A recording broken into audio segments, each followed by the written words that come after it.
Happy Thanksgiving to all of my American friends. I hope that today is finding you just enjoying this day and spending time with family. If you are not in the US and not celebrating Thanksgiving, I just hope you're having a really good day as well and enjoying just this holiday season. I hope you've been able to catch up on the couple of past episodes talking about Christmas and the holidays and everything. And today we are going to do a Q&A.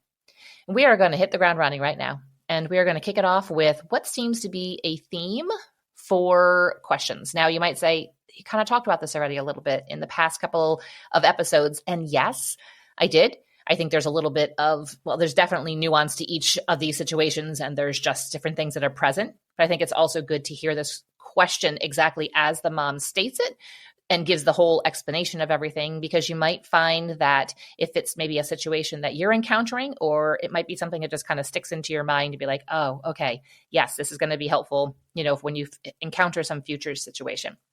So this mom starts off and says that we've been a military family since we had kids. My husband recently retired from the military and we moved back home this past summer. Since homeschooling, we've always homeschooled with other military families. I've found while not always sharing the same Christian beliefs and parenting styles have been very similar. Since moving back, we've joined a homeschool group, 4-H, and other groups. I'm trying to be a good Christian and hate the idea of leaving any child out. However, I recently invited our homeschool group over and one child hit my child several times. He lies and, quite frankly, just goes around torturing the other kids. In the military, the other parents would have been so embarrassed by this ongoing behavior. Is it reasonable for me not to invite this family over in the future? I feel like this is so unchristian-like of me. This is such new territory for me as military moms would be jumping in to parent their child. Every mom there was going up to his mom numerous times about his behavior. Quite frankly, I'm also worried about my kids picking it up. In this one meetup at my house, he hit, spit on a kid, stole another kid's hat, and tried to break it. He told my son that he wishes he was dead. He called him a blank, bleep, we'll go bleep, a bleep head. I mean, it's not that bad. It's just, your tush. We'll say a tush head. He called him a tushy, he went on with that kind of stuff, and he called him a loser. We can oftentimes, as Christians, feel like we need to be a doormat and let people walk all over us. Your first priority right now is to take care of your family, to take care of your children, and to protect them and raise them in the fear and admonition of the Lord. And what does that look like? Does that look like exposing them to children like this? Now, I don't know the ages of your kids. And so I'm going to assume that they are younger, we'll say elementary age or so. I have no problem, absolutely no problem with that type of sheltering, of holding your kids, kind of keeping them back from that. And then as they get older, just kind of exposing them and saying, this is why we don't act in this way. And so for James and I, we just really would impress upon our kids, how do we act, not just in a moralistic manner, just because we want to do this because we have high morals, but because this is the pattern that Jesus laid out for us. This is the example that he has given us. This is what God's word says.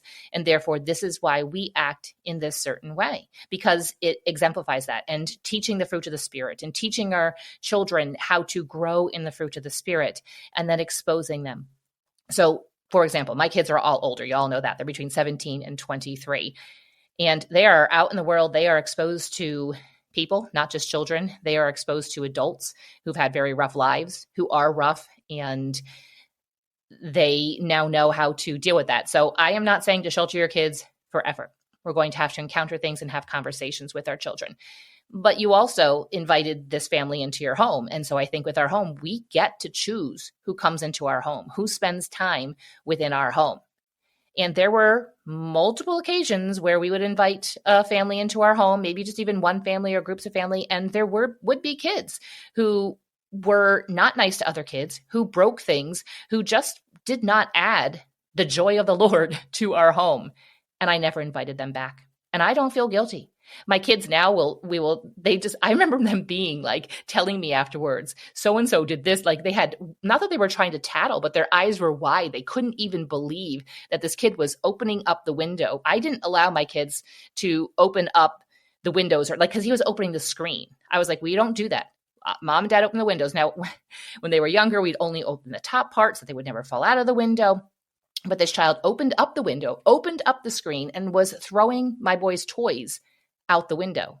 And they were just in absolute shock because they were like, that's not what we do. We respect our toys. And the rule is we are not allowed to open the windows and we're allowed to throw our toys out. That's obvious kind of thing. Plus they were hurt. Like those are our toys that we have.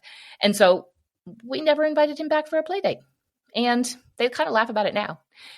But it's not funny right now. When you are in that situation, it is not funny. I remember learning about that and just being like, okay, this is really hard. And so just talking to them, not in a way of saying this child is such a more sinner than you are, but explaining to them the gospel and that we are a sinner, but Jesus has redeemed us and we should pray for this other child. And so I don't have any problem with putting up those boundaries and saying, no, we're not going to participate in this because of these kids. And I just remember encountering another situation with another child. And now my kids are not innocent. I know your kids are not innocent either. But with one of my kids, there was a verbal altercation. This is with a girl.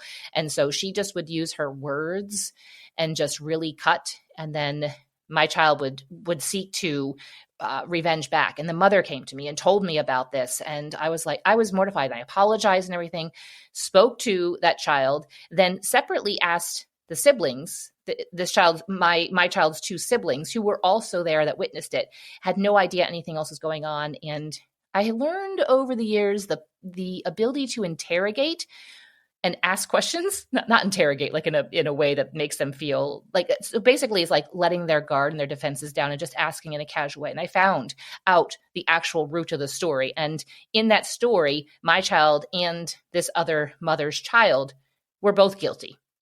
But this parent only saw the guilt of my child. And so my child, then we talked about it, apologized. And then for the rest of our time living there and at that church, avoided this other child. And I highly kind of encourage that as well, because I was like, this isn't going to go anywhere well. And so we can only do what we can do with our children, and we are to raise them to glorify God and to know God's word and to then also spread that to others. And so it sounds like a little bit of a culture shock for you. And I'm sorry that you are experiencing that.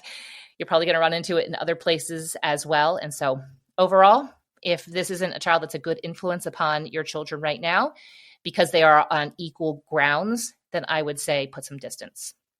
Next question is, I have a 6-month-old baby, and I'm finding it hard to strike a balance between giving myself grace during the demanding season and wondering if it's time to set firmer expectations around our home. How do you know when to accept the chaos and when to take action? How long do I make the excuse I just had a baby for their bad behavior? I think she means older kids. Their bad behavior, the messes, and the tornado around the house. I think that you already know the answer to your question. If you're asking this question, then you're probably saying, I think I need to start doing something.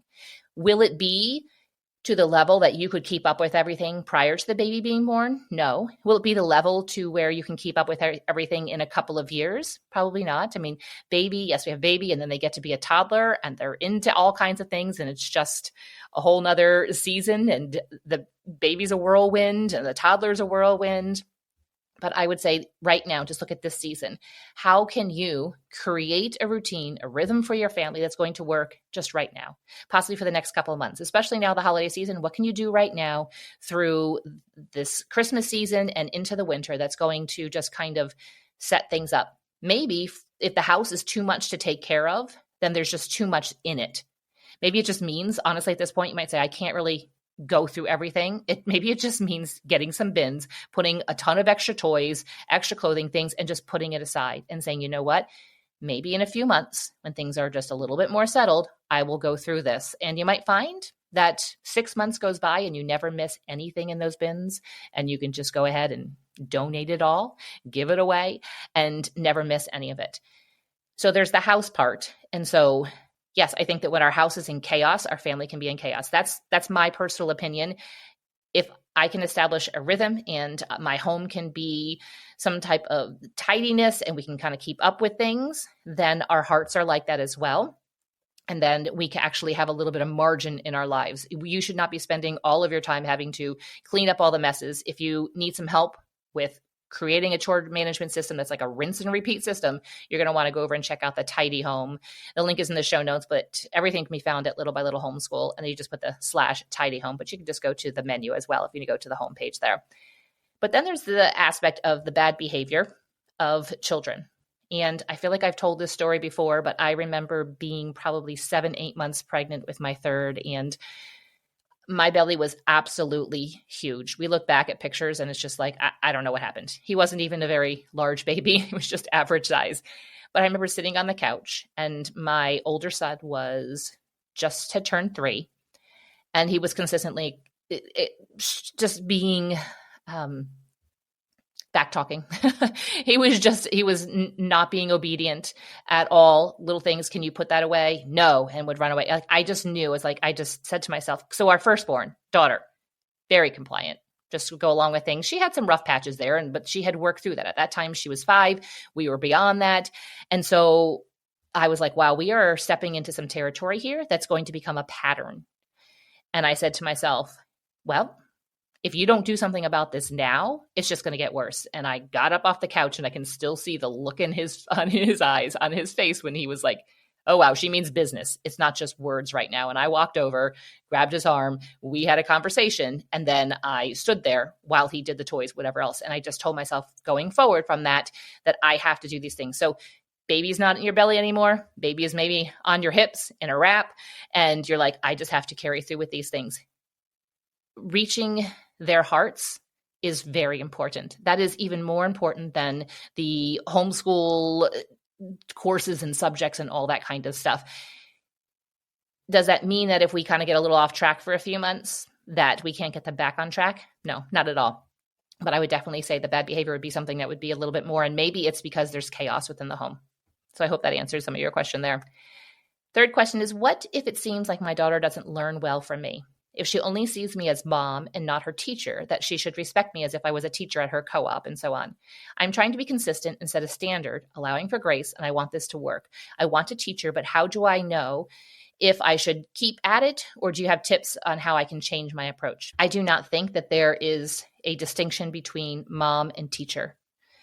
I actually think that as a homeschool mom, you are a homeschool mom. You're not necessarily a teacher in the sense of a teacher. And so maybe to reorient your way of thinking of how you're educating and what does this look like might require for you to do a lot more informal type of lessons, where it is, I don't know if there's other children in the home or not, or if it's just your daughter. I don't know how old she is. Maybe it is just cuddling on the couch and just reading books instead of filling out worksheets. And it's just the two of you learning together, and you saying to her, oh, I didn't know that about birds. Let's look up some more. Well, that's a really interesting fact. Or she asks a question about, again, we'll go to the birds. You're reading a book and there's some birds in there, and she's asking questions. Like, I don't know. Let's look that up. And maybe that's in the back of the book, or this other book, or maybe there's a video, and you two are learning together. And so it is thinking differently about what does education look like. And I do have a lot of episodes. I can't think of any numbers of them off the top of my head, but I would encourage you just to kind of scroll back and find some titles that will help you to think differently about what education is and focus on the mom, not the teacher. You are a mom who just happens to also be the one that's in charge of the home education of your children. Way back in the day, before compulsory schooling, there was no distinction. Parents taught their kids what they needed to know, and they went on with life. And it was a part of life, a part of doing things. And so there are times, and also that there might be somebody who is a formal teacher at a co-op. And yes, that is a teacher. But I'm your mom. And I don't want to say just your mom, but I'm your mom. And we are going to learn together in a relationship and make the education a partnership, something that you do together instead of you being always the one that's teaching her, which could also maybe tie in. Possibly maybe she learns about something and then the two of you sit down and she teaches you about that. And so that really will help you to see that education is not just somebody older teaching somebody younger, but our children can teach us a lot as well. I've learned so much from my kids. And to be honest, some of it, I'm like, I really didn't need to know that. I'm not really interested in that, but I listen anyway. Final question we're going to get to today is, I'm struggling with comparing our homeschool to others. Every time I'm on social media, I see fancy morning baskets, sensory bins, decor, and units that other moms are planning weekly. How and where do they find the time? I feel like I'm providing a basic homeschool experience and want to be more creative. I want to be extra, but managing daily tasks are a lot as it is. You are among a very large group of homeschool moms. Most of us find ourselves where you are at. And that's okay. I feel like at times my kids just had a very basic homeschool experience, and it really became a lot more tailored and a lot more creative and original as they got to high school. And we really honed in on some great cultural topics and what their interests are and growing in that. And so, yes, you're going to see on social media, you're going to see people. Now you have to remember that if you are watching, say, Instagram accounts and they have a large following, they are doing this for income. There is nothing wrong with that. That is their job, whether full-time or part-time. And so you need to separate yourself out from that. You are not doing this for any type of income. Look at what they're doing for inspiration. If there are accounts that are making you feel like you're less of a homeschool mom, maybe just pause on watching them. I don't think that they're trying to make you feel like that at all. They're just sharing their experience. They're sharing what their capacity is, and their capacity can be different. I even look at moms that are homeschooling maybe 3 or 4 times the amount of kids that I have, and like all of them. And I'm like, oh man, I didn't do as much. I'm tired even looking at what she's doing. Yes, she's younger than me, but I'm just like, wow. But realizing her capacity is different, but also understanding that maybe what you're seeing is the cute morning baskets, the censored, like everything's like color coded and all this stuff. But behind the camera, you don't know what's going on. So focus on your relationships, your relationship with God, your relationship with your husband, your relationship with your kids, your family culture, home educating them. And it's most of the time, it's not fancy. Most of the time, it's you guys sitting around the dining room table. It is you maybe sitting outside. It is you guys in the living room reading a book. It is sometimes everybody being scattered, working on their math worksheets or doing lessons in different rooms. That's completely normal. I think we really need to adjust in our mind what we think is normal. And it's okay to have different capacities.